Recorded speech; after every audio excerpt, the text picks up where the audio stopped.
So you and I have been back and forth about the wonderful your experience of shooting the Canon R7. So Yes. is that your first time shooting mirrorless? Because you just went to the Yeah, it's my Rolex with it. correct. I rented it for the Rolex. First time shooting mirrorless. Actually, you were there first time I ever touched a mirrorless camera at Stafford last year. I forget the gentleman's name, but he's like, "Hey, try this out," and Oh, I think it was just Eric. shooting. Yeah, just shooting a couple frames. I was like, "Oh God, there goes the bank account," you know. But no, I loved it, man. Like especially the tracking feature because I also do with the racing stuff. I also do stuff at zoos and just for fun. And it's got the animal tracker, it's got the eye tracker, face recognition, and then it's got the vehicle recognition, which made like my job so much more easier. It's that stuff's so wild to me. And yeah, I'm pretty sure that was Eric Tavares because he tied me down too. He's like, "No, you're gonna try this. You're gonna try this." And I tried. I'm like, "Wow, that's cool." But the digital viewfinder really threw me off. And was like, it like I mean, I'm sure I'd adjust to it pretty quickly because I only had it for like 3 minutes, 3 or 4 minutes. But it was like it's kind of strange because you can, even though it's such a small delay between what you're seeing in real life as opposed to a DSLR, it threw me off a little bit. I don't know if you did, but like I noticed the delay. And on the R7, I didn't notice very much delay. But what it really was, it was almost like playing a video game. So it kind of locked on, like if you're playing some kind of like aircraft video game, and it locked onto the subject. So when you're moving, it's still locked onto that subject. So you could do, if you didn't have your focal point position just right, you can just move and it'll just take care of it. It's not like fixed like the DSLRs are. That's freaking wild. So I asked you about that, like I texted you about that. I mean, you kind of briefly elaborated on it. It was just like how much that affected the hit rates for shots. Because I gotta imagine, if it's as good as people say it is, that's gotta be a game changer. Yeah, when I strapped, I have a Tamron 150 to 600, and there was a little bit of kind of searching in the focus, a little bit, but with how fast the frame rate you can rip on that, it was, in a burst of five, maybe one of the shots were a little soft or out of focus or whatever. Um, but like you can, with if you go full on high burst, it was almost like shooting a movie. So you could get everything. And then I do a lot of dirt stuff. So especially with sprint cars, especially with wingless sprint cars, I can imagine just pretty much rip and grip, and you can get every single scenario. You're not gonna hopefully you're not gonna lose that wheelie that because you went and it started buffering because I had a Yeah, car my it was SD card and it was only like 250 speed. So um, it wasn't even buffering with that. And that's with it full on where the shutter is just pretty much grip and rip. that's wild, man. Yeah, I know like any professional photographer will tell you just like, the gear won't make you a better photographer, and like that at the end of the day. And at the end of the day, it holds a lot of truth to it. But I feel like we're almost pushing up against that line with some of this mirrorless stuff that's coming out with that tracking, like how good it is. It's crazy to me. Right. And the thing is I always carry two cameras with me, two bodies with me. And so I had the mirrorless on the 150-600, and then my trusty 70-200. I just had my regular. I shoot with a R7 or R7, 7D. So 2008 technology, and I kind of felt almost like all that technology in the R7 um, kind of the crutch when I went back to the 7D. But at the same time, I could do everything I kind of developed on that 7D, take it to the R7, and then it just like plussed everything. Like everything I was doing my normal things, but I wasn't having to. work as hard to get that. So it gave me a lot more room to be more creative. So just like how film into digital, you don't have to worry about, oh shoot, I've got so many shutters on this roll of film. Now I've got, what, 5,000 on the card or something like that. So I can mess with stuff and plus get, instant feedback. So I can see that that evolution can be kind of like this evolution too, where we might way that we think about taking pictures right now in 5, 6 years, maybe even less than that, people can take that technology and just push it more to the limit, and we can see stuff that we wouldn't even think of 5, 10 years ago. It's so wild, and it's like technology's changing too fast, man. I can't believe I'm 22 years old and I'm already saying that. Like I told myself as like a teenager, I'm like, I don't want to be like my grandparents, so I have to show them how to use Facebook. And here I am at 22 years old. I'm just like, sorry, what's a be real? What is what is all this? But like, Well, yeah, when I started shooting, my first digital camera used floppy disks, ooh, and it was like I think 1.5 megapixels, something like that. I look back at those photos and it's like looking at Monet paintings because you can kind of tell what it is, but you really can't.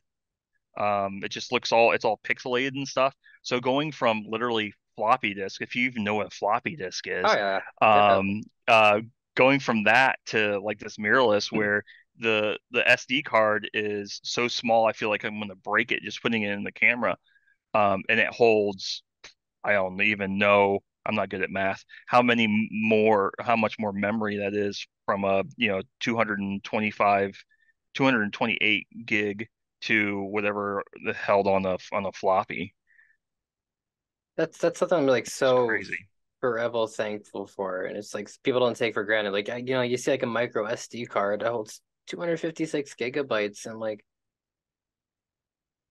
I kind of grew up on the tail end of like the early days of the internet, and older computers and stuff, and like so I get it a little bit. I'm like this tiny little thing that's not even as big as my fingernail has more computing power than this giant box that was the leading technology 15 years ago. It's insane. Hmm. Yeah, definitely. Like when I was, because I'm quite a bit older than you. Um, when I was my first computer had a of gig hard drive. My first computer when I was in high school back in the late 90s. And then progressed, and like the first iPod I had 20 or 30 gigs or 30 gig video iPod, and I thought to myself, there's no way I'm going to fill this thing. 20 or 30 gigs, that's a lot of memory, and now you have that in your phone, or like you said, on something the size of your thumbnail or fingernail.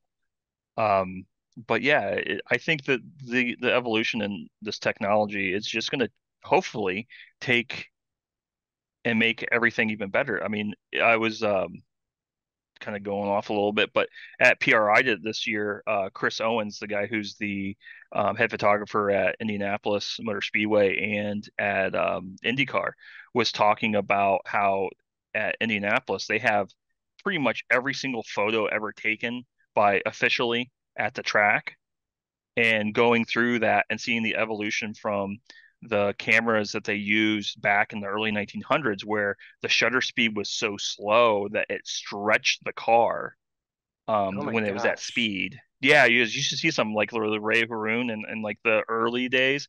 The car looks elongated just because of the shutter speed. It was so slow. And then the evolution from that to regular film that we think of, and then there was like this gap where when we went from film to digital, people were trying to figure out what this digital thing was and how to utilize it and how to grow as in the creative sense of just not, I'm just gonna, there's a race car, I'm gonna take a picture of it, and literally like freezing the tires so it looks like it's standing still, trying to get more of that, lower shutter speed to get that lens blur and do the slow panning stuff. And he said you could see in the years how like the evolution of photography has gone in taking pictures of cars who are also evolving. So it's like this really weird, cool thing where the stuff that we do and just capturing the images is become from just literally capturing images to now, some people out there, including yourself, make art. It's like artwork, you know, just taking that and creating an art form, it's just so cool. And I think with this new technology is it's going to let more people get in on it and more minds get in on it. And then also um, just increase our ability to do such things. And even just going away from gear, going like you were filling me in on this like AI stuff that I've been messing around with and taking like, especially with my zoo stuff, taking images that I thought, ooh, that's cool. It's, this animal, this tiger is looking at me and everything. And I got this really cool like bamboo right in the middle of the shot, but soft around the edges, throw it into that AI program and it just clears that up. And it goes from an image that I wish would look good to an image that looks good. It's pretty wild. I mean, I try not to use that program that we're talking about, but sometimes it's just like because it almost feels like fake in a way. Hmm. And I know a lot of people won't accept that, or like to be like real, and I get that. I completely get that. But I don't know. It's sometimes it's just it's there. It's getting to the point that like should it be like completely legit from the get-go? No, but it's a good crutch to have. Like I've saved a couple pictures that like are just a tad bit out of focus that I'm just like, dude, I can't believe I missed that. I found out about some AI stuff, throw it in there. I'm like, yeah, it kind of feels a little disingenuous, but that is a picture I'm proud of now. Right. I mean, the one thing that I mostly got it for was Victory Lane.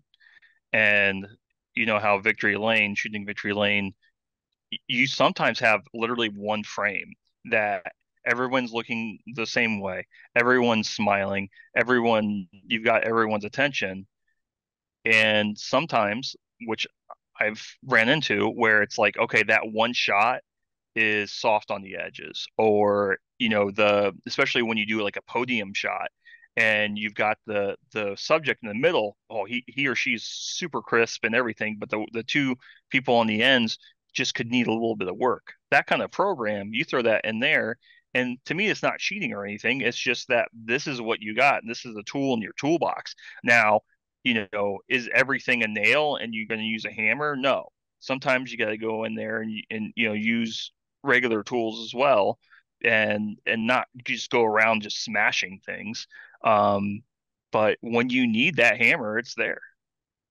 No, it is such a great tool. And then going back to like the podium thing is something I know you deal with a lot is just like because you do pretty much exclusively short tracks is lighting, man. Short tracks are Hmm. dark and getting that focus to grab onto something. Like I was shot Super Dirt Week at Oswego Speedway this past fall, and I missed one of the victory lane shots because my autofocus just couldn't grab onto the driver getting out of his car, even though like there's still like a light on him. But it's short tracks are just dark. That's how they are. I mean, when we met at Stafford, I mean, the front stretch at Stafford's dark as crap. The turns are the brightest parts to be, and I missed the finish shot because my autofocus wouldn't grab on the car because it was too dark. Hmm. So it's like it's Yeah, good to have that thing to save you. yeah, and stuff with the denoiser too, because my background is dirt, and like you're saying with Super Dirt Week, I don't know how dusty it was, but I live in Ohio, and there's a joke in the dirt world about Ohio is we have one water truck and it's broken, so it's really dusty, and sometimes even after the finish and everything, and you're in victory lane, the lighting, even if it is good lighting, sometimes it's not in the area where victory lane is. And then if you blow it up with your flash, sometimes you get the particles of dust that are in the air, dirt that are in the air, and you get like a snowflake effect. So sometimes it's happened where even Victory Lane looks pretty nasty with being dusty and stuff. And hopefully this that will help a little bit with that. But yeah, my biggest thing was my one lens I use for a Victory Lane. If I pull it all the way out to the 24, because it's a 24-70, it's soft on the edges sometimes. Like it's not really reliable sometimes, and especially if I'm using the flash. So I went back and tried that program and went back to those photos, and it cured it right up. Now, will they blow that up to make a poster or something? No. But for like editorial use, it's great. If you're going to look at it on your phone, it's great. If you're going to look at it on a computer screen, it's decent. Um, but at the same time, like I said, it's something that to pull in the toolbox. But I'm not going to be using that like every single time I'm out or for every single photo, or I'm not going to get lazy and think, oh, well, that's not, I don't have to be really crisp with that because I can always throw it in to the AI program and it'll fix it. It's more of a program to use when you need it than like all the freaking time, especially because how long it takes for it to to actually process everything, which is kind of a pain. But they'll probably get better at that as the technology increases.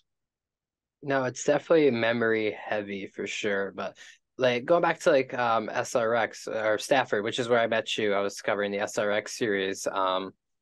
So that is what I guess you probably consider your crown jewel of the past couple years of your work line. So you want to like how did you get that opportunity? It's kind of a funny story with that. I've shot for the All-Star Circuit of Champions Sprint Car Series for the last, I think, 5 or 6 years. And then also done some work for Speed Sport here and there. And I live in Ohio. I grew up at Eldora Speedway, like literally grew up. My mom always tells a story that my mom and dad went to World of Outlaw race at Eldora, and then like 2 days later, I was born. Like literally, like yeah.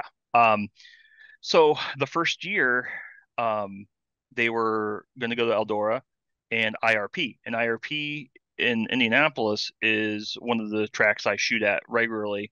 Like unofficial photographer there. There's a group of us that shoot. So I knew IRP, I was locked in for the SRX.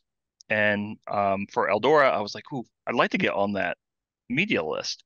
So I wanted to reach out to my contact at Speed Sport. Well, he happened to lose his car keys, his rental car keys during Midgets Week, Indiana Midget Week. So I'm like, I'm not going to message him. He's already got enough going on. And one of the admins for SRX followed me on Twitter. And I was like, you know what? I'm just going to, on a whim, I'm going to send him a direct message, see what, how, if he could point me in the right direction. Well, he got back to me very quickly, actually. And then he said, okay, email this guy. So I emailed another person there at SRX, and I got an email back, I think about an hour later, asking if I wanted to do the whole series. And I was kind of taken aback by that because all I wanted to really do was one race. And so we kind of talked back and forth for a little bit, like a couple days. And then Monday morning, he got back to me and we agreed on terms of, pay for travel, weekly stipend, that kind of stuff. And he's like, well, I'll see you Wednesday at Stafford because it was the weekend before the first race. Oh my gosh, it So was that short? yes, it was the weekend before the first race. So I've been having issues with the my current job, um, that I won't go into, but I walked into my boss's office and I had a bunch of vacation time, and I asked her, I was like, okay, well, here's the thing, I've got this big opportunity because everyone knew there that I was trying to like make it. Um, so either I get 6 weeks off, and she goes, well, I can only approve two. Like, okay, well, today's my last day. I'll help you as much as you can, as I can, helping you fill with position because I've been there for 7 years. And see you later. You know, um, actually kept in contact with them for about 3 or 4 months after until they found somebody and kind of did everything with that. But then I literally got home and I booked hotels for that whole series. I, packed, and it was one of those funny things because I live 15 hours away from Stafford. I've never been to Connecticut at all, let alone Stafford. I didn't know what I was getting into. I took literally every single piece of equipment I had because I didn't know what I needed. Um, I tried to do as much research, which I was already paying attention to SRX because I thought it was a really cool idea because I Mhm. loved Arc or IROC when I was growing up. That was really cool to see like, different people from different backgrounds compete against each other. But I just kind of walked into it and I was just like open to all the experience and to try to prove myself from day one. But the funny thing is I went about halfway the first night and got a hotel somewhere in New York. I got up the next morning and I thought it was going to be a dream. I literally thought when I woke up and I was awake, but my eyes weren't open yet. And I was like feeling around. I was like, oh, this isn't my bed. And I woke my eyes like, okay, this must be real, you know? But yeah, it was literally like a moment's notice kind of thing.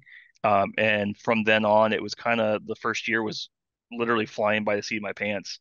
Like I didn't even have business cards at that point in time because I had them like business cards a long time ago, and the information wasn't the same or anything. So like I got on and I got really cheap, easy business cards made up, and not to sell anything or anything, just so that way if people ask, making those connections, because with what we do, connections are everything, like Oh yeah, everything.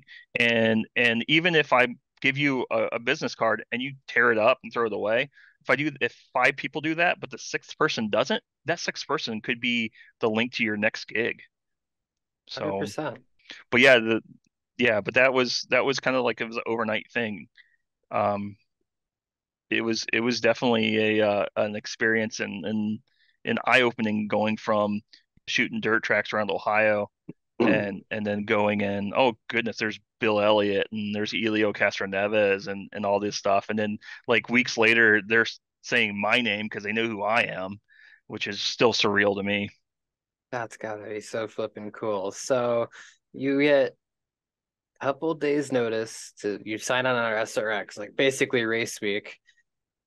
You hmm you get to Stafford, you get to the track. Now what? Now what Well, happens? n now what happens is I have to figure out who the people that I've been talking to are. Like, because I didn't know what anybody looks like. So I pull in, and I must have looked like the guy that just stepped off the bus from like Omaha or something, right? So I get up and I'm pulling my car. I got this little Honda Fit at the time, and I'm pulling it. I got all my gear in the back, and I'm like, okay, who do I talk to? Who is this? What is this? I've the only place I've ever seen Stafford is on iRacing, and then some stuff like on YouTube and things like that. So I didn't know where I was going. I didn't know where to park. I didn't know who to talk to or anything. And what they did was the first year, that first race, I went there a couple days early so I could take pictures of the guys taking the cars out of the trailer, everybody setting stuff up. I helped hang banners that first race. I mean, it was like a team effort to get all that stuff done, taking pictures of everything, and because it was the inaugural year. I kind of treated it as like this was a yearbook. And we're all like a family photo, a family vacation yearbook kind of thing. So I took pictures of Such a everything great that first approach. year. Yeah. And I did the same thing last year, to an extent. Um, I learned a lot from the first year and applied it to the second year. Um, and that definitely helped. But I was definitely chicken with the head cut off at Stafford, at Knoxville, which was the second race, and the third race was at Eldora, which I grew up going to, so it almost like I got my footing in at Eldora that first year, and then ever since then it's been like hitting the ground running, like a little bit of hiccups here and there, but for the most part, it's been an awesome experience. Yeah, that's such a wild story. And like the moral of the story is like for I feel like because of social media, getting opportunities like that are more accessible than they've ever been. Like you literally like you kind of knew of the person, but you shot them a direct message, and then all of a sudden you're shooting the basically reincarnation of IROC a week later as their photographer. Like that's freaking crazy. Yeah, and come to find out, a lot of it was because of my relationship with the All-Stars. Because Tony Stewart owns the All-Stars. Tony Stewart's, heavily involved in SRX, and they kind of figured they saw, oh, you shoot for the All-Stars, so they actually talked to some of the All-Star uh, people behind the scenes and said, hey, what about this guy? So I had one of the Tyler Altmaier at the All Stars vouch for me, and I owe him a debt of gratitude. I told him like my wife and I don't have any kids, but if we have a firstborn, it's all his. Um, so it's one of those things too. And then with this in this industry, it's all about those connections and making friends. And also, if you have the ability to say yes, say yes. No matter what it is, say yes. It's easier to say yes and figure it out than to say, I don't know, and then they're going to go to the next person. As long as it's feasible, say yes. I mean, I've gotten a lot of opportunities where I just said yes. And that's how I did it because I was the guy who said yes. Or like, I'll figure it out. Like my background before doing this was in healthcare, and that's one of the biggest things you do in healthcare is okay, here's an issue. We're going to figure it out. It's not a no, right? I'm going to figure it out. Like one of the things when we were on tour the first year was one of the manufacturers partners wanted a picture of their product on the car. And before even knowing where it was, I said, yeah, I can do that. Hour and a half later, I finally found the badging while I was crawling underneath the car and took a shot of it. That was first year one. Year two, first race, practice day, I went over that car with a fine tooth comb, taking picture of every single little emblem and everything. So that way, next time, hey, do you have this? Yes, it's right there. I got it right there. It's already, it's just learning like that, learning from those things and learning, what your client wants and what your client might want. Because, with digital, you can take a shot. It's not going to mess you up much with your memory. The client might want that. And if they don't, they don't. If they do, guess what? You got it. That's such a great way to put it that because like obviously like a lot of clients and people you get like a shot list, you get like, hey, we need these, but to go above and beyond that has to make such a great impression saying, hey, do you have the I don't know, Dunlop logo on, Paul Tracy's car? Actually, here it is. And like that has to make such a lasting impression to whoever's seeking that out. It would be Goodyear, by the way. See, Goodyear. Not bad, not bad, not bad. Yeah. Goodyear's See been that good. that's the Um, problem because I manage social media for motorcycle series. That's just like, all right, right, yeah. no, I'm all about Ohio brands too because we've got Goodyear from Ohio, we got Cornwell Tools from Ohio. Last year we actually had the Ohio like tourism board, so I'm a big Ohio guy. Yeah. Um, but yeah, that's the thing is like you learn from okay, well they wanted this last time, I'm gonna get it, so I have it, put it in the can. Like when I was down at Daytona, we got a shot list. Um, and I went and got all the shots of those cars and those drivers the first day in practice because it's in the can. If it's in the can and they need it, oh, here it is. Oh, I got this candid of, here it is. I got the of whatever, here it is. And then kind of go and kind of try to almost predict what they want. A lot of times because I've shot a lot for series and a lot for tracks. And they want not just on track action, they want those, human interest moments. They want the emotion, from the fan aspect, from the driver's aspect, from the crew's aspect. If you can tailor that and get those emotional, like all the emotions too, your happiness, sadness, tired. Like one of my a photo that some people like is I got a shot of Elio Castroneves at Pensacola, where it was literally like 115 degrees heat index, and he's just exhausted, and you just see that the emotion and the wear that these men and women go through, and it just translates. They say, an image uh, equals 1,000 words. Well, that's the cool thing about what we do is that we can do that. We can have that, excitement from the crowd or the who won. We have the dejection of the person who didn't win. You know, I've got a couple shots from years ago where the second place or third place person's getting out of the sprint car. Actually, it was a midget, popping out in the front, and you can just see the dejection on their face.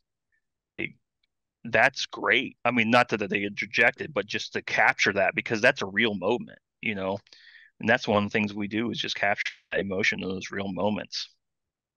Yeah, and that's something I always like not ignored out of intention, but more just out of ignorance. That something that I wish I did sooner in my journey as a photographer is don't just take pictures of the cars on track. I mean, it doesn't even have to be the drivers. There's people there that are going to be either, ecstatic because their driver's doing well, and there are going to be people there that are going to be pissed off that are doing well. I mean, these are just fans, it could be crew members, media members, drivers, it could be anybody. And that's what I always regret ignoring for the longest time because those are some of the pictures now that I treasure the most that I've, finally started to pay attention to those things. And those are things that tell the story more than really pictures of just the cars on track can. Right. One thing I've been doing a lot lately, and it actually started as just a goof between my friend Dallas Breeze and myself, who also shoots a lot of stuff and stuff, is taking pictures of him taking pictures. So it started out as like, oh, this is going to be funny. I'm going to take a picture of him taking a picture. And I looked at it as like, oh, that's kind of cool. And I sent it to him. He goes, oh, that's kind of cool. So, because we never get pictures of ourselves, oh, you know, so I think that's a fun little thing to do for your fellow photographer or anybody in the creative mode. Announcers and things. I got one of my favorite pictures from last year was of Alan Bestwick at I think it was at Stafford. Stafford have a checkered flag, like Victory Lane area right by the wall in the infield. Is that Um, Stafford or no, they did it like out in the front no? Okay, stretch. I mean, okay. they for like But anyway, the regular short track stuff they yes. do it, Okay. but Well, there's a shot where I just walked up to him, he was talking, and his sunglasses reflected the checkered flag pattern on the ground. And I just had him, I said, okay, Alan, I go up to him, I go, trust me. He's like, lean back and then tilt your head to the right. And it just made it so his whole sunglasses were checkered flag. And it was like one of the coolest shots. And it's, you think, oh, I've got all these I see all these cool cars and they're doing cool things and blah blah blah. But some of those shots are some of my favorite just because it's something that's just spontaneous and something that is, I don't know, fun. You know, that's the thing is like if you lose the fun in doing this, man, that's just makes it actual work. And I don't like actually working, you know. I like having fun. no, like that's something I don't want to ever lose because like I am pushing so hard to make this a career, and I have to every once in a while step back and be like, buddy, you're losing your crap over this. Like, don't ever like I don't want to ever lose the fun in it because that's the reason we all started this in the first place. This is our you know everybody's I think everybody's got to find their thing that makes them feel alive. And for like you and me, this is it.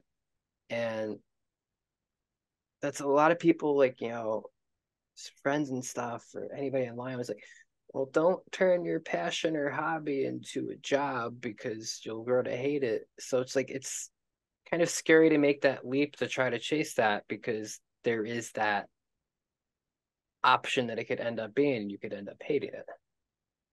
Well, I think yes, that's true, but they're going to hate some aspects of it. As long as you don't hate every aspect of it, you're still good. As long as you don't wake up in the morning and getting ready and like, oh my God, do I got to do this again? Um, as long as there's that glimmer of, ooh, I get to, even if it's like I get to go to a new place. I get to see somebody I like. Even just taking it out of the nuts and bolts of what you're doing, so of the photography aspect, uh, just enjoying it some way, because it's going to be a job. I mean, I view it every time I go to the track. Like when I went to Daytona, it wasn't official. I was shooting from all fan areas, but I viewed it as an assignment, as a job, because anytime I have my cameras in my hand, that's I'm on assignment. I don't care if I really do have one or I don't, because that's just more training for me that when it is an Mm-hmm. assignment, I'm ready, right? Um, but at the same time, I find fun in that. I find enjoyment in, you know, capturing those cool shots of, I had a one at Daytona.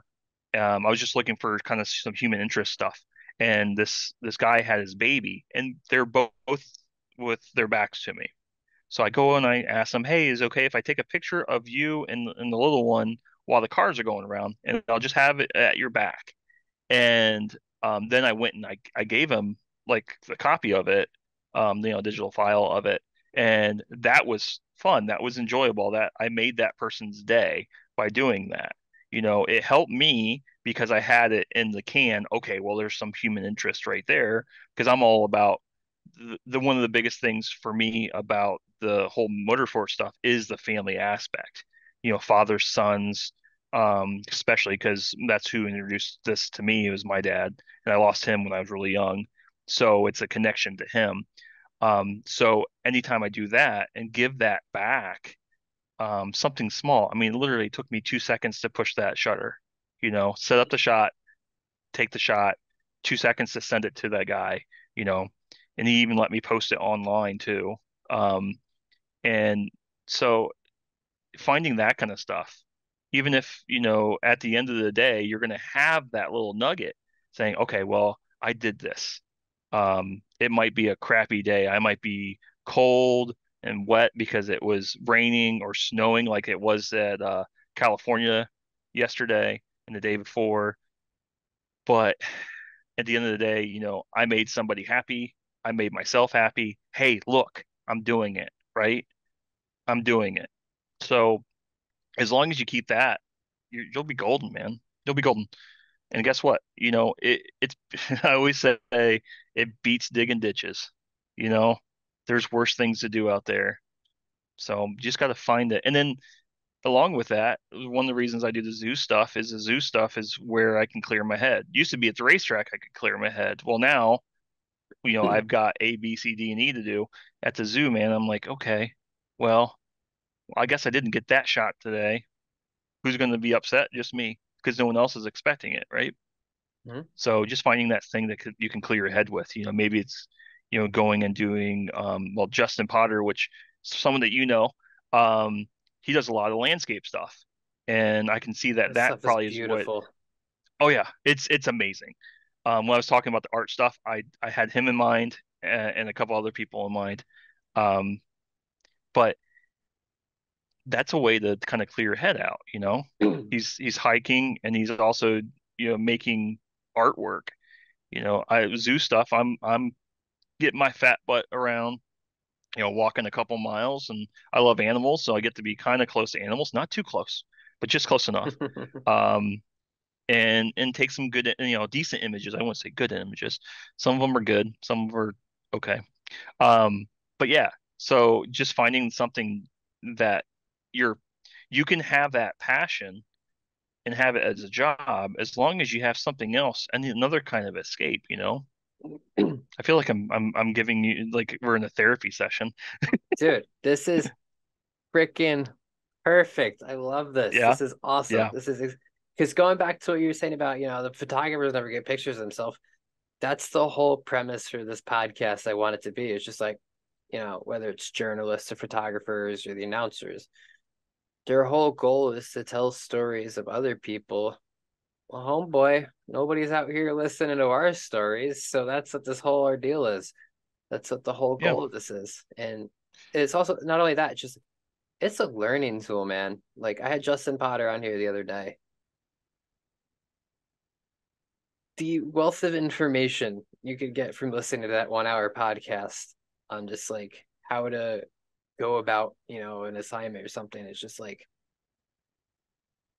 there's Jamie Price and Mark Urban on TikTok, and those guys are the best, the best, the best. But there's just like I feel like there's so much room for so much more like education in such a niche hobby or Right. career. And the thing, yeah. Yeah, I consider myself a professional hobbyist. Um, and We're all before I fans got, at heart. yes, exactly. Well, I mean, I always say that I do this because I can't wheel a race car. You know, my my day job though is I'm a professional driver, but that's just test cars. Um, you don't want me behind a race car, believe me. I've tried. Um, anyways, so it's just a way to be part of it. But like you said, we don't get. Sometimes we're just I don't want to say afterthoughts because I get I think that our community of creative people, photographers, videographers, media people, PR people, um, it's we're covering everything, and sometimes it's it's almost an afterthought of who took that shot or who got that video or sometimes even who wrote that article or oh yeah they've got you know um like a good friend of mine's Blake Anderson for the All Stars, and he's got great stories because he's been there, he's seen things, he's covered a lot of the cool stuff, and like Alan Bestwick, same thing. I mean, every time I hear him, I hear, this is Alan Bestwick and this is NASCAR Heat. He's a voice of a video game, and just the cool stuff like that. Is is stories that need to be told, and put a face and a voice behind those Instagram and people on Twitter and all the other social media platforms, and who's taking these amazing shots. Um, and then me too, because sorry, I'm self-deprecating a lot. Um, No, but no, you're there's like one just of so the so many most humble great people. shooters. Yeah, well, I try to be. I am No, the man. most humble person you'll ever meet, right? Um, but no, I mean, and I think we're living in a really golden age of that because we have so many people from different backgrounds. Like my buddy I was talking about on Dallas Breeze, he'll take the way that you shoot an endurance race and he'll apply it to a dirt track. He's going to do that slow pan, but not just slow pan. Like at Lawrence Speedway in Indiana, Southern Indiana, has these bushes in the infield, and he's got shots where there's sprint cars, and he pulls the bushes with slow pan through the cars. So you get the car through the bush, like just stuff that you wouldn't think about, like taking one discipline and applying it to another discipline, you know, or doing like there's some stuff that Justin has done with the NHRA stuff he shot where he's using like slow pan with NHRA. So you got a car that's launching at with 11,000 horsepower, and he's doing freaking slow pan with that. I mean, it's crazy. It's just to jump in and do all these, see these shooters and just like the craziest stuff. Kevin Bowe was a guy I met down in Indiana or Daytona, I'm sorry, and he was doing this weird thing where he had this big lens, he was following the cars and he was twisting the lens at the end. And I go up to him, I was like, what in the hell are you doing? And he goes, this, and he showed me, and I was like, okay, I got to try that. So I tried it, not as good as his, but it was still something kind of cool. And it's just these little things that people are doing now. He was shooting at a fifth of a second, and that pull at the end was stretching the light out. And it was just like, it's just the coolest thing. Um, it's just, I don't know. That's the stuff that gets me excited is like, I see this thing that I'm like, how did you do that? And then I'm like, okay, I gotta try. Now, I'm not trying to copy what you're doing. I'm trying to put my spin on it. So I might see it, okay, ooh, that's really hard. I'm gonna try it this other way, and it's more in my wheelhouse and just trying to break out. Because when I started, it was photojournalistic stuff. Like, okay, I want the poster photo. Like that's what I wanted. Like I collected hero cards, and I wanted the hero card shot, the basic 1999. And as I grew and was able to do more, I'm seeing stuff, and I'm like, well, so when we were at Stafford and you were shooting through the guardrail in the infield, I was like, oh, what were you doing? What are you doing? What's this? What's this? And I tried it, and I was like, well, it's not as good as yours, but hey, it's something. It's just I just love that. I love learning from other photographers and promoting other people and what they're doing and trying to get them, you know, recognition. I mean, I'm not that famous or anything, but if I can help you out, man, and you got good stuff and you're a good dude like you are, it, I appreciate it, I'm buddy. gonna help. You know what I mean? Yeah. I mean, that's the thing is like we can't be at each other's throats and stuff and fighting for the same scraps. We got to help each other because if you help me, I help you. You know, it's just I know I'm rambling, but still, I think that's the biggest Rambo, it's thing great. is yeah. I think it's the biggest thing though is it's going to be benefit. I can learn from you, you can learn from me. I can say, oh yeah, I've got this dude, I got this person to be perfect for that position. I can't do it, but he can, kind of thing. Um, because it's just about having fostering those relationships and stuff. So I don't know what the question was, but that's the answer. No, dude, that's awesome. I love the rambling, but so we're going back to way beginning on the end of that. At the end, Yeah, way back to beginning on the end of that. Friggin' way back to you know how to beginning edit, of right? that. You know how to edit. I know how to stumble, but you were Yeah. talking about like you mentioned like we're kind of not even kind of we're living in the golden age right now, or at least the beginning. The rent, what's that? The Yeah, yeah, I know what what's you're the word saying. I'm We're looking? living in a great time. What's the Wait, 1800s manufacturing period? Whatever that. what's that? The Of we're 1800s? The Gilded Age? no, not You that. don't want to be in the Gilded Age. Uh, I'm gonna edit this, whatever.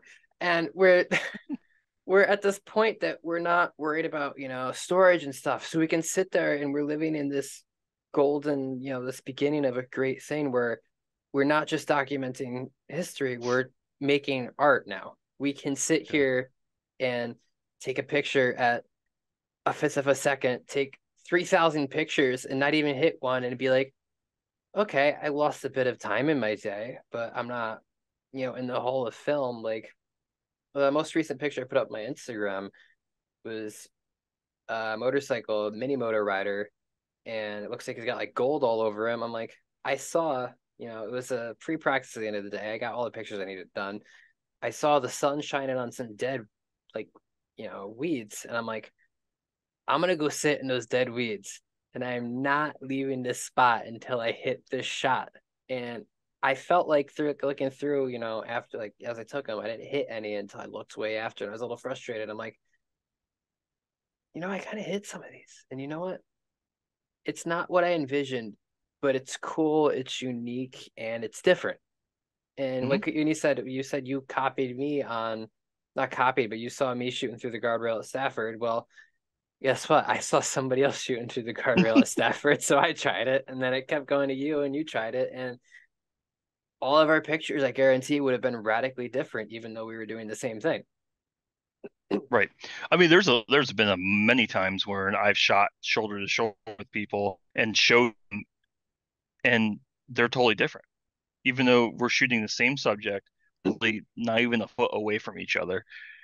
Everyone has, it's almost like, I don't like calling myself an artist, but Me neither. um Ugh. yeah.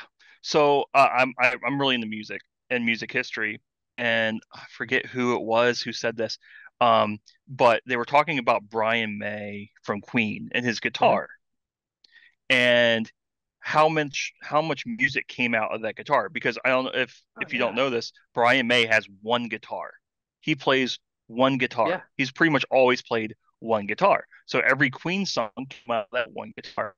And I forget who it is said that he was with Brian May, saw the one guitar. It might have been Dave Grohl because it sounds like a Dave Grohl story. That's a very Dave Grohl thing to say. Yeah, picked up the guitar and started playing it, and Dave Grohl came out. He came out of it. Brian May didn't come out of it.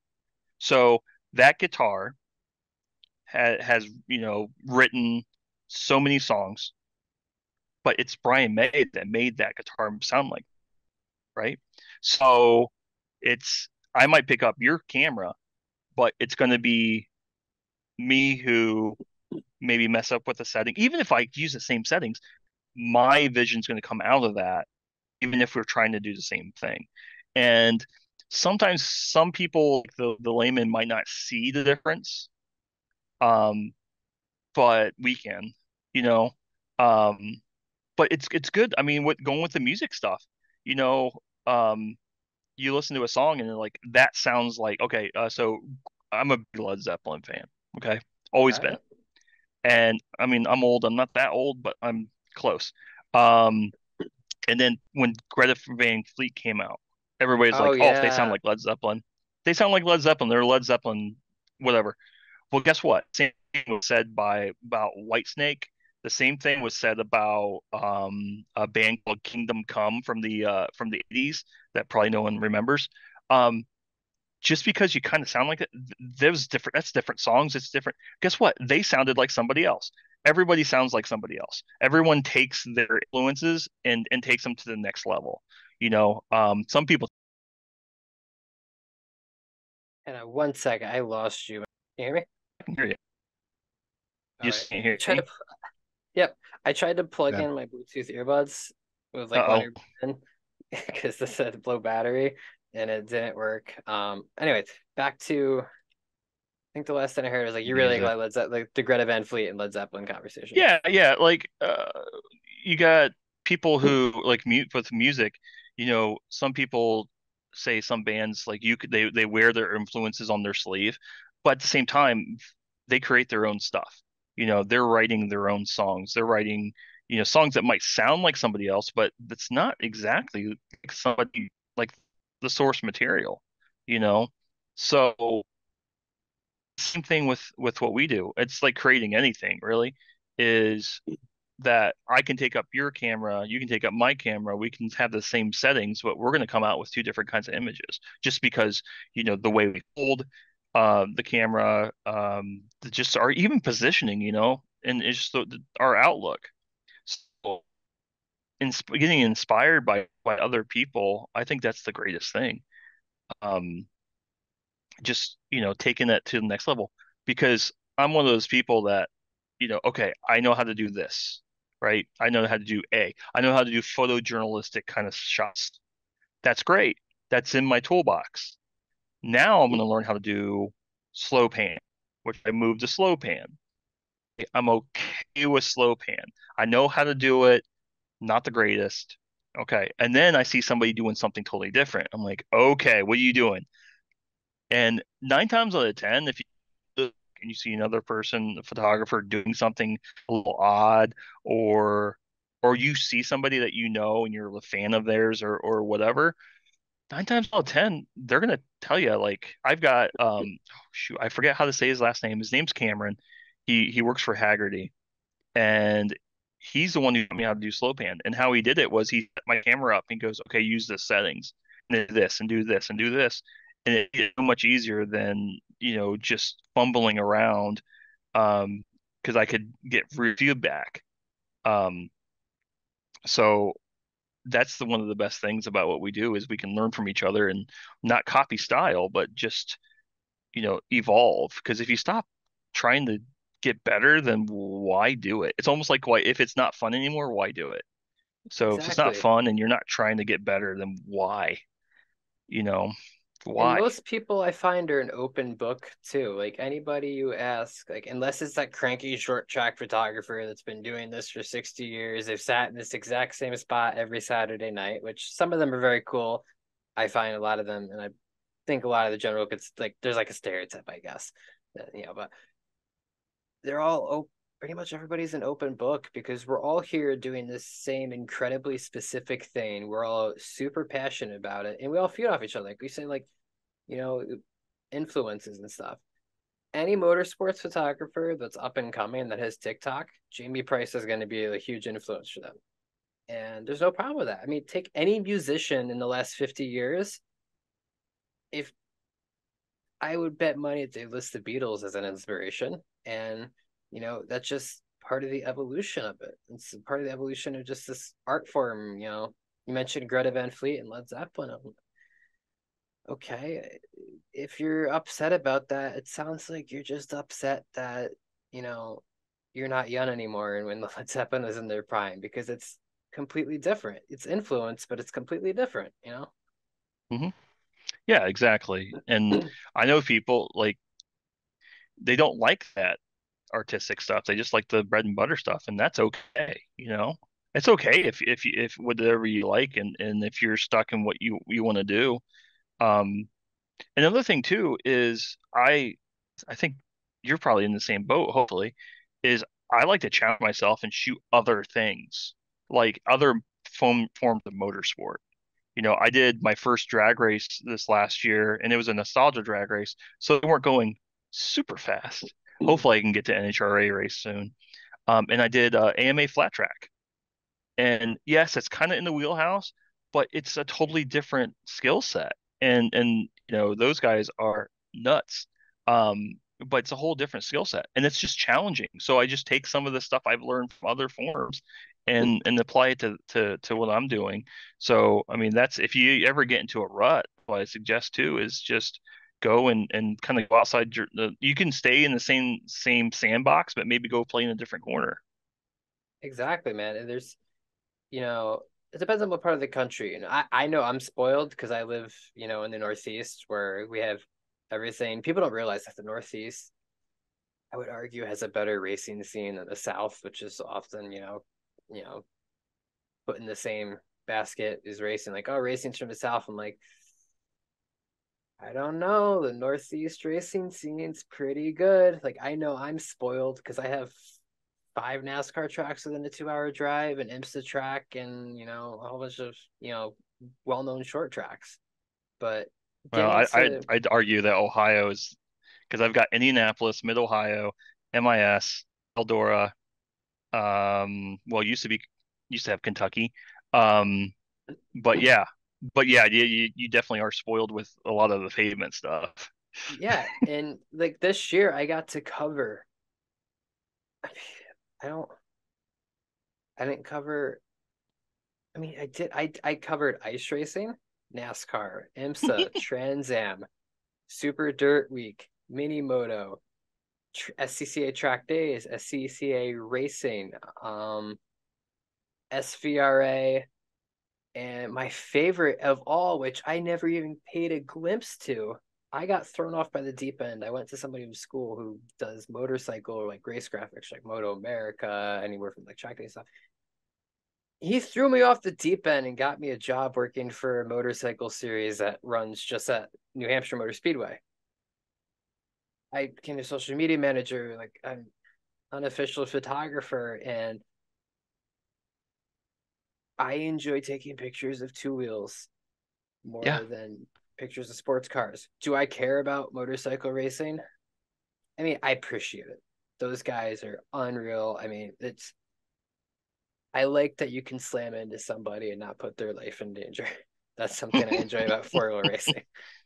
Yes. But holy cow, man, I never would have even thought about taking pictures of two-wheel racing, but I got thrown into it, not by choice, by choice, by choice, by choice. But I got pushed on. Like, all right, but all right, guess we're doing this. Like you said earlier, I'll figure it out. And if you've never shot a motorcycle race, and if you have a lens long enough to shoot a motorcycle race, shoot a freaking motorcycle race. You can't get a bad picture because they're all down like this. Like it's on all Hmm. the like fundamentals of it. Yeah, and Try it. don't just Try it. focus on getting don't focus on getting just the bike. Like zoom in and get like those detailed shots of where they put their hands and like I said, because I did that AMA flat track and it was on a mile in Kentucky and just the way those guys just slid in the corners, putting they're going 100 miles an hour and when you're going 100 miles an hour on the motorcycle, the first thing that you do is put your foot on the ground, right? So they're putting that foot on the ground, pitching it. But yeah, I shot AMA Superbike at Mid Ohio when they still ran Superbike at Mid Ohio, and just getting those really tight shots in when they're crouched in and how tightly they crouch in and just on the hand, just it's cool. It's super cool shooting the bus. Yeah, I'm telling you, for anybody listening, if you never shot a bike race and you have it near you, try it. I don't watch motorcycle racing. I'll watch the Daytona 200 if I'm off. And I try to keep up with it just to converse with the people in that series, just so I don't seem stupid because I don't know anything about it. But first of all, it's considerably more challenging, I found, because they're so much smaller that the speed Hmm. perception is much faster, even though they're going the same speed, as a car would at some parts. And not like all the way, but so it's that challenge, but it's also thrilling. Like it is so thrilling. Have you ever done boat racing? Have you ever shot a boat race like No, outboard, like F2 or hydroplane or anything like that? no, I don't even know if I have that around me, but I mean, brother You granted, I would might. have. I should. I have You the should. Adirondacks. I got lakes. I shot just for fun. When Detroit used to have the what they call it, the Detroit Cup. It was the hydroplane, like Miss Budweiser and all those kind of so jet and or hydroplane um hydro boat. Those were cool. And then 2 years ago, I shot the like outboard. I think they're called F2 and they do almost like a road course on the water, and it was just cool because you don't have to worry about tire blur because there's no tires, so you can rank up that shutter speed, and you can get like the water beads just frozen, you know, in the shot. They do these big rooster tails, and it's just a really cool and a lot of them are pretty accessible too for like pit shots and everything. It's another one though, you need a really long lens.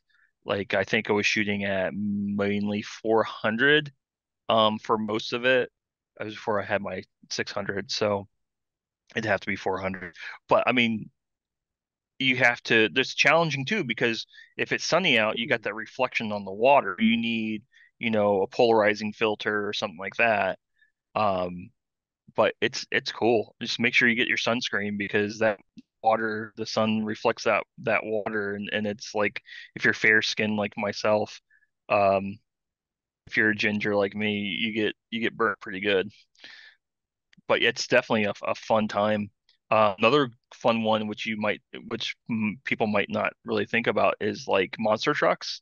Monster trucks are awesome to shoot. Um, like most places, your county fair has monster trucks or whatever. Those are pretty cool, and tractor pulls are pretty cool too.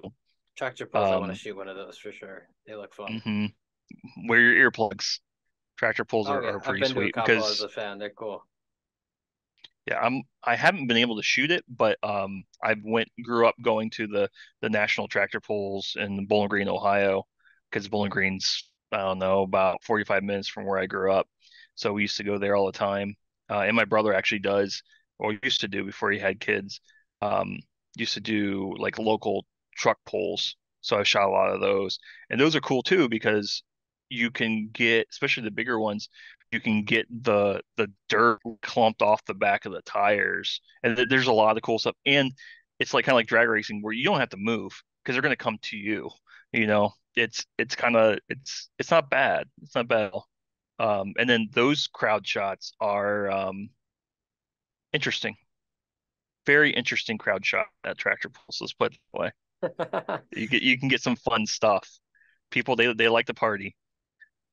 No, and so that kind of leads me to another thought I had, like, had with just this conversation we've been having is, finding those obscure events. That's something I try to find, in this off season. We didn't really have much of a winter, so there's no like ice racing or just a little bit of snowmobiles around, but I was never able to make to any of those. Is something I found to be a very useful tool and trying to figure that out is Facebook events and Motorsports Reg, using that website and going to find events. And most of these guys are just, they're really small events, but the guys that come to really small events, if you want to do this from like a business perspective, guys that come to these really small events, they're there having fun, making memories. That's a great place to start, especially start making money if you want to like seriously consider this. Like the grassroots stuff is so important. It's some of the most fun, and the people you get to hang with the drivers and the riders. Like some of my best memories at racetracks ever with the riders at that motorcycle series I was talking about. Yeah, I mean, if you ask a track photographer that, they're selling individual photos and what are the biggest they sell, it's usually like your hobby stock and your street stock stuff. Um, it's the guys that literally like they're fixing their car up in the garage, sometimes not even in the garage, because those are the guys who buy the stuff. Um, but that's the thing too, especially with people who are starting out. Like a lot of people, I know I was kind of like this, um, where it's like, oh, I want to shoot NASCAR. Oh, I want to shoot IndyCar. Oh, I want to shoot the one. But the, I mean, don't get me wrong. I love shooting. I've never shot Formula One, but I love shooting the big stuff. But you learn so much from the small tracks. Like I was actually talking with my friend Dallas about this. Is I think both of us came from the same area of dirt track, and take that because we were talking about this at Daytona, which had ample like so much track time you didn't even know what to do. You got to the point where like, okay, well, what shot am I going to shoot now? Coming from dirt track where you've got maybe 2 hours of light, and then the lights are going to come on, and hopefully, you know, it doesn't get too dusty or whatever. So you've got such small amount of time with ample light, the right conditions. Sometimes even in the feature, if the lighting at the track isn't the greatest, and you shoot your flash, all you're going to get is dust. You're just going to pick up that like snowflake effect. So sometimes you're just shooting like the first couple laps of a feature, and then you're just standing there or trying to figure out, okay, well, if I turn up the ISO and I turn down the flash, trying to find that stuff. If you start somewhere like that, where your subject, your ideal times and everything are so small, you're going to become a better photographer because you're going to use that time more wisely. Um, and then, like I said, the smaller stuff's so much more accessible. You know, it's much more accessible if you're aimed to sell stuff. I mean, always check with the track photographer. You don't want to step on toes. But like you're saying, like, you're selling with the SSA track days, SCCA track days.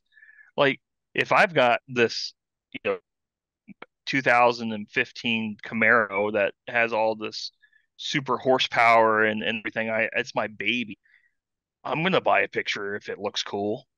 Now, if you've got, some even middle name driver, they're not gonna buy a shot off you, right? Because they either have a team photographer or what. But those guys might be more apt. And it's not even sometimes even the selling it. It might just be like, you know, able to use it on their social media platform or something like that. You're gonna get more traction out of that. And plus they're gonna appreciate it more a little bit. Um, but yeah, start out small And sometimes those small events are a lot of fun too. Like you said, with your guys, the motorcycle guys, they're just there to have a good time, just like you're there to have a good time. And they're a little bit more laid back. And that's one going back to SRX. That's one of the great things about SRX is these guys are serious. They are racers, but at the same time, they're there to have fun. They're here to have a good time. They're there to like pretty much pay back to the fans. You know, get down to their roots. Mix it up a little bit. I mean, yeah, you saw it. You were there at Stafford. It's fun, man. That's the thing is when sometimes when we get to the higher series, it gets more serious and I won't say less fun, but it's the when somebody's whole livelihood's riding on the line, it's not it's serious. But you go into track days and stuff, that's just fun, man. And it is, and that's where you like the second I got my driver's license, like I was looking, it was at the dead of winter. I was looking, when's the next winter autocross at Lime Rock Park? Because that's my home track. It's an hour for me. I'm like, I'm going. I don't care. I'm going. I'm going straight to it. And that's where I cut my teeth was Lime Rock Park, just shooting like non-spectator events. Like they have an open door policy. Like it's a park. Like they allow people to just kind of come in, whatever. I'd show up, sign the waiver, hi, I'm here, and I just sit there for hours and hours and hours and hours. Nobody bothered me. It's just me and the guys on the track. And that's where I learned every, single fundamental of motorsports photography is at those things. And then that's also a place where if you want to take this to the point you want to make it a career, that you can also learn to be a businessman there. As long as you make sure you're not, obviously check with photographers and stuff, check with the series, check with everything that you need, make sure you're not, invading somebody else's dynasty for lack of better terms. But like that's every everything you need to start is there at those levels, and it's not going to cost you a penny as long as you have a track nearby. Just go. Right. Yeah, I mean, even I really started was just taking photos in pits, of drivers and people getting their cars ready. And, my background's in winged sprint cars.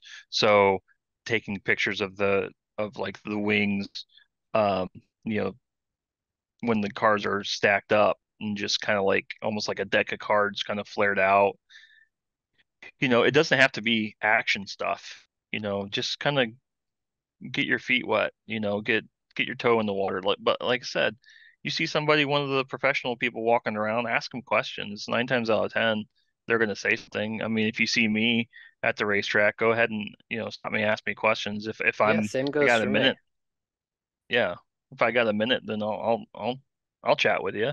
You know, I mean, I've got no ego. Um, and especially if it's SRX and I'm just sitting around. Sometimes it's like hurry up and wait sometimes.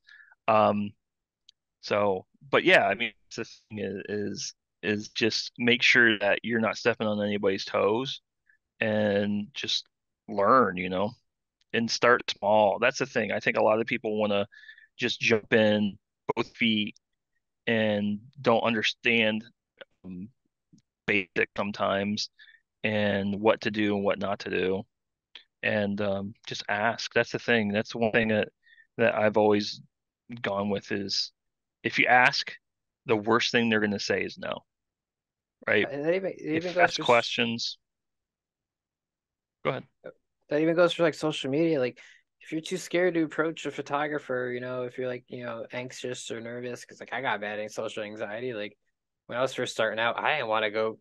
You have a photo vest? Oh, you're an elitist. Like I don't want to talk to you. Like it's scary. It was scary, man. Twitter, tweet. Yeah, Most yeah, photographers will answer your question.